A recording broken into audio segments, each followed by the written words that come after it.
It was a very emotional weekend, not just because Emma Hayes' last game at home, but Maren Mjelde and Fran Kirby announced they would also be leaving the club at the end of the season. All the way back in 2015, Kirby was signed from Reading for a British record fee at the time. I mean, Rach, what were your thoughts when you saw this news? I mean, like, she's the Blues' all-time leading goal scorer, 115 goals, 205 appearances for Chelsea. She's helped them win 15 trophies, 6 Super League titles, 5 FA Cups, 2 League Cups, and 1 Community Shield. I mean, the impact is kind of like, it speaks for itself in a way, but I wasn't necessarily expecting that news. I think she's been on good form, not goal scoring form, but good form. I wasn't hugely surprised. She hasn't been getting loads of minutes, and I know part of it was coming back in after injury and building her up into it, but I just think, I wasn't hugely surprised, and I think she will, obviously, of course, I think she'll probably stay in London potentially.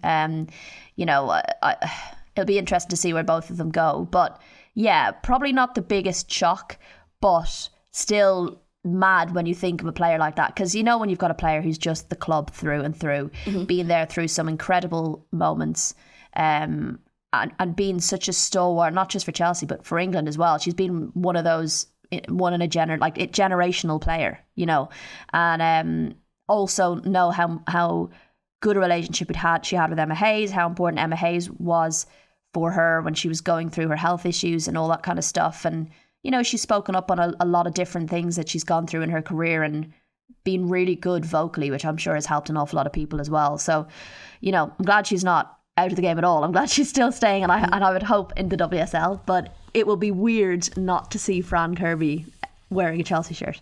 All day. I think, she's been such a massive advocate, and I think in terms of sort of her speaking out on things, obviously the coming back from the pericarditis was obviously difficult, but also when she's come back from injury and then sort of found her, space being taken by people like Sam Kerr or Pernille Harder, and instead of sort of being like, okay, well, you've got in these superstar signings, I'm kind of resigned to the bench. I mean, when we saw the whole like Kirby situation that was ridiculous. So a combination of 59 goals, Chelsea winning the domestic treble in 2020, 2021, and I think that was probably like her absolute shining glory, like the moment, like the sort of diamond on her crown as such. But I think it's interesting that sort of we've seen these kind of conversations now being had about which players are staying on. Obviously Bompasta's kind of like on the edge. I'm just sort of wondering maybe when these or how progressive these conversations are being had between sort of what Bompasta wants to do with Chelsea and where she sees certain players fitting. I'm sure she will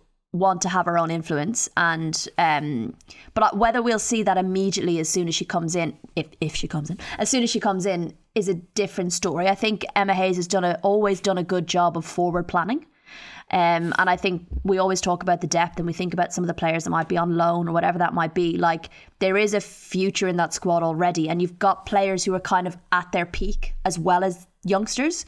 So like, you don't necessarily need to bring in a load more people. I think there's a very good and exciting squad there, but I'm sure she will want to sprinkle a little bit of Bompasta on it. Well, we've got a question in from Olive on Instagram. She said, where do we think Super Fran is going? My thoughts... Crystal Palace. At the NWSL Palace. I mean, to be fair, I honestly, like, it was a surprise when Daly went to Villa, and you think, well, actually, this is what's happening now. Palace will be wanting to build a squad. They'll be wanting to build it out of experienced people who've been the WSL, who've won trophies, who can keep them in the league.